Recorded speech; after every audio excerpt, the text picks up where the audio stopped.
in store for their opponent. Renegades anti-eco territory. Historically, these rounds have been disastrous for Renegades all too often. Hasn't quite been the case though at the major. It's been the odd hiccup here and there, but that is to be expected from any team. There's a new Renegades we have seen, but it needs to continue. AVANGAR can be very dangerous in a round such as this. Renegades showing some presence in a mid position, but not really drawing the CTs there, unbeknownst to them, as they have now left the position. Liaz keeping the CTs honest towards B, making sure there's no push. In the meantime, JKS was doing the same, at least in the Palace. You can see Kika playing for information. The one smoke on the AVANGAR squad. So what exactly is the plan? Is this to buy some time for a rotation and then have some bedlam? Well, this is very interesting because Kika is pretty close here, looking to slow things down with the smoke, and of course the CZ in this position has been extremely dangerous. We've seen many players at this major do damage with the CZ here. It could be key. What can Kika accomplish? Will they push through the smoke? Will they have any utility to deal with this position? Kika looking away for the flashbangs periodically, waiting for the moment. Has to pick perfect timing. The lineup comes through. Gets a double off the CZ. Jane with that scout doing lethal damage as well. Two players left here now for Renegades on the bomb site as the spray comes through. They still need to get the bomb, and they have time to do it, but there's so much pressure on them here. AVANGAR slowing things down. They don't need to fight to the death at the moment because the bomb needs to get planted, and that's to their advantage. They're buying time for Buster. He's racing into Palace. Renegades, what can they possibly do? They can't rotate because they give up all the weapons. They have a rough idea of where most people are, and that's information they can try to use, but they're running out of time. There's 20 seconds on the clock. There's a triangle of doom. They're surrounded from all positions. Jacob with a grenade in his hand. Buster's gone past the angle already, and that is the round there. Has to be the round, surely. Has doing what he can, but he can't.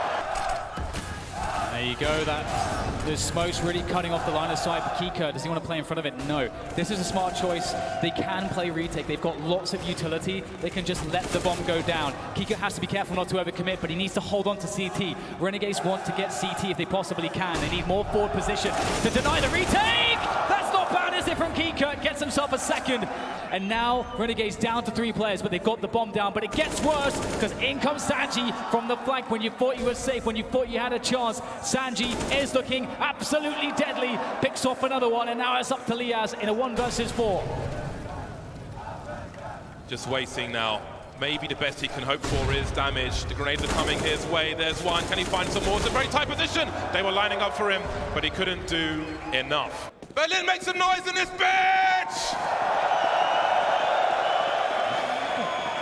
Here we go, straight through the B apartments. Contact B play. A lot of teams are liking the stack B on the CT side though, so we'll see if this continues for Renegades, because they have some decent presence on the bomb site. We see that classic crossfire between JKS and Liaz. Is it going to pay off though? There's the flashbang, still good enough. They will be free to get the headshots. JKS annihilates 2 players. The executioner, JKS, on the B bomb site, cleans up the opposition, and it doesn't seem like there's much left to do here for Adren. He is stuck in the B apartments. There's nowhere to go. And poor James as well. That M4 just out of arm's reach. But as you say, definitely a lot of positives, the silver lining in that round. They did what they needed to do, and out comes the AWP on Jane once again. A 4x for AVANGAR as Renegades are looking rather indomitable. They're picking up pace, they're picking up momentum, and we'll have to see if AVANGAR can find a way to put something in the spokes to stop those wheels from turning, because Renegades are quickly moving towards that finish line in map 1. And this faction, can't make the jump across, blocked by the smoke. They've secured overtime against Renegades. My God, James, we're going to get more of this. I want more. I'm damn happy about that. Absolutely. I am hungry for more rounds on Mirage.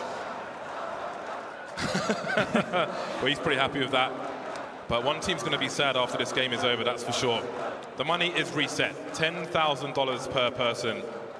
See if Renegades start with one AWP or if they'll mix things up in their first round on the CT side. Really important for for both of these teams to take a lead in this series, but only one team can, and I couldn't pick between them. Thus 2 comes after this. First, we must find a conclusion for Mirage. No AWP for AVANGAR, interesting. If they win the round, I suppose they could steal one should they want to. The AKs would be good for a fast round. The smoke grenade is up on B early from the CT side. Azar just walking out there, not expecting AVANGAR to be in the underpass. James almost looked away. I did wonder what was going to happen there, but here we are. An early 5 versus 4 for AVANGAR. Yeah, that's a huge opening kill to find, and I mean, it's just the dream situation. If you're a caller, you get that really fast pick. And look at this, we get the double down move from Renegades. They have to take a big risk to try to mitigate the disadvantage they're working with. They try to play for info, and they'll get the information, but they won't have the bodies towards the bomb site, and I don't know if they'll find rotation in a timing that will allow them to do much. Unless somehow JKS finds something, but he's in ticket, playing a retake position. Okay, he's going past the smoke. He's looking to do big damage. It's all on JKS. If he can get 2 to 3 kills, that's what he needs to try to save this. There's a chance. There's number 1. There's number 2.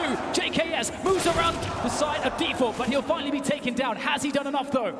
There's a gap for Liaz. He's had a quiet game so far, but he might just see a Dren. He's forced away by the flashbang. That could have been everything, but it ended up being nothing. In the meantime, Jacob is flanking. He's towards that A-ramp position. Gratisfaction with Graves towards CT for his teammate. Sanji's been taken out. The flank has been activated. Now the remaining players of AVANGAR are in a sandwich, and that sandwich does not taste very nice at all. Buster, 1 versus 3.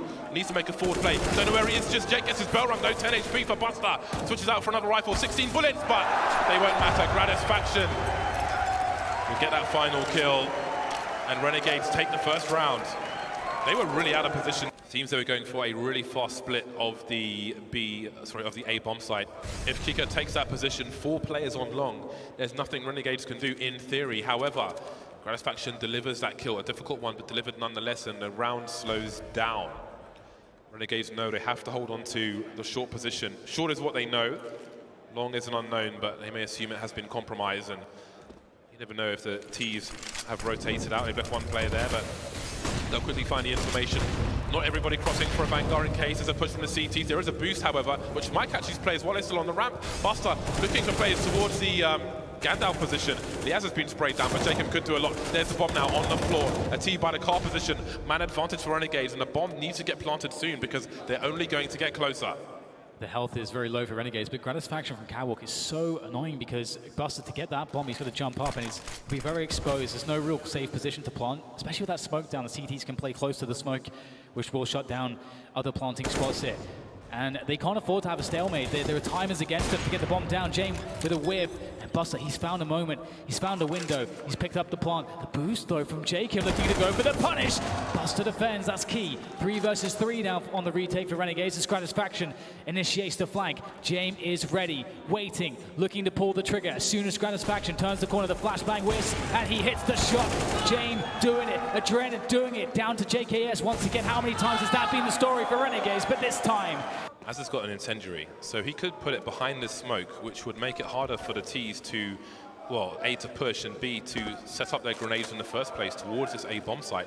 35 seconds on the clock. Azza is waiting.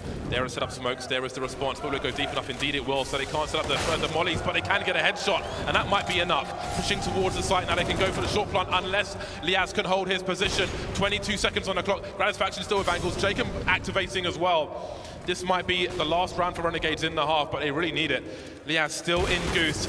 Vanguard pushing slowly, but Liaz delivering another one. Looking for more. The trades are here. And Buster's alone. 1 versus 3. They are right on top of him. We won't have long to wait. oh my god. Shame going for the brazen pick. He knows Renegades don't have all the tools they want. So we will take liberties with his peaks. AVANGAR 1 round away from the grand finals. James spots something, and he's not shy, is he? He's still not shy. And he still has rifle support for Kika. They could try to push him, but Kika's there with a transfer! Liaz and Gratisfaction left with almost nothing to fight with. They have a scout and a deagle against 4 AVANGAR players. There's a flank from Buster. He's gone through B halls. He can hold from wherever he wants. Oh man, Buster with the flank as well. Now slowly but surely AVANGAR close the trap around Renegades as he'll look down to middle, and there's a tap. There's more to be had as he looks to finish Liaz. He's wounded. He can't get far as Liaz tries to do what he can from this position, but the bloodthirsty AVANGAR players will eventually find him. He has the bomb on his back at the very least, but there's not really much to say for Liaz in this position. He's been struggling so far. Jane will find Liaz, and now the call's made. They know exactly where he is. The bullets will start to fly in. And Liaz, how long can he survive? Looks like he gets a headshot on the way out, but he will